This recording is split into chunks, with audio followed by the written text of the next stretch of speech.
അപ്പോൾ ഇന്നത്തെ വീഡിയോയിൽ നമ്മൾ കാണിക്കാൻ പോകുന്നത് എങ്ങനെ അരിയുണ്ട എങ്ങനെ ഉണ്ടാക്കാനാണ്. അപ്പോൾ നമ്മൾ എടുത്തിട്ടുള്ളത് അരി വറുത്തത്, പിന്നെ കടലമിഠായും, പിന്നെ ബദാം, പിസ്ത, എന്നുവെച്ചാൽ നമ്മളെ ശർക്കര, പിന്നെ കൊപ്പര എന്നിവ സാധനങ്ങളാണ് നമ്മൾ എടുത്തിട്ടുള്ളത്. അപ്പോൾ നമ്മൾ അരി മിക്സീൻ്റെ ജാറിലേക്ക് ഇടാൻ പോവാണ്. ഇട്ടുകൊണ്ടിരിക്കുകയാണ്.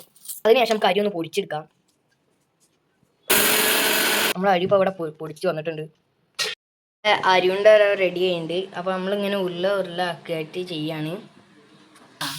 അപ്പോൾ ഗൈസ് നമ്മൾ ഇതിൽ ചെയ്തിട്ടില്ല വെച്ചാൽ കുറച്ചാകുമ്പോഴേക്കും നമ്മളെ ഫോണിൻ്റെ ചാർജ് തീർന്നു പോയി. അപ്പാണ്ട് ബാക്കി പറയാൻ പറ്റിയില്ല. നമ്മളിത് ചെയ്തിട്ടില്ല വെച്ചാൽ അരി പൊടിച്ചതിന് ശേഷം കൊപ്പര പൊടിക്കുക, അതിന് ശേഷം പിസ്ത ബദാം അതും പൊടിച്ചതിന് ശേഷം അതിക്ക് കടല ഇട്ടിട്ട് വീണ്ടും ഒന്ന് ക്രഷ് ചെയ്തെടുക്കുക.